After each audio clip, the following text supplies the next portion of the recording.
নমস্কাৰ, মিণ্টা কিচেনলৈ আপোনালোকক সকলোকে স্বাগতম জনাইছোঁ।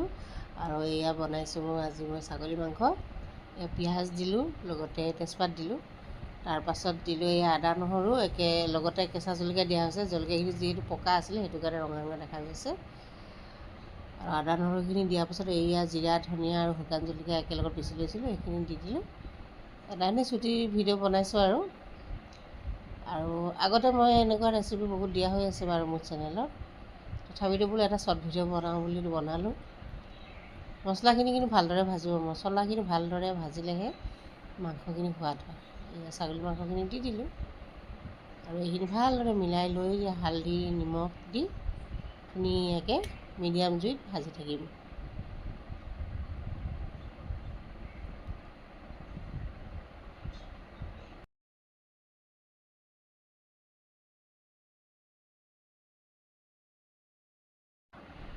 আৰু মাংসখিনি প্ৰায় মোৰ ভজা হৈ গৈছে মছলাৰ লগত। আৰু ইয়াত মই এতিয়া দি দিম বিলাহী দুটা গোটাকৈ দিছোঁ আৰু আলু এটা দিছোঁ, লগতে অমিতা দিছোঁ।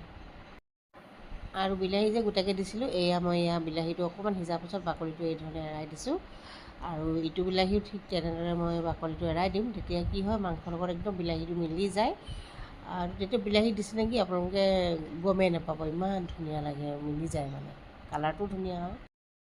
আৰু বিলাহী, অমিতা, আলুখিনি অলপ সিজাৰ পাছত মই চানা দাইলখিনি দি দিলোঁ। চানা দাইলখিনি আধা ঘণ্টামান ফালে মই কুকাৰত পানীখিনি গৰম কৰি ৰাখিছোঁ। যিহেতু এইখিনি ভজাৰ পাছত মই কুকাৰলৈ লৈ যাম, তাতে হুইচেলটো দিম। এইখিনি প্ৰায় হৈ গ'ল মোৰ ভজা।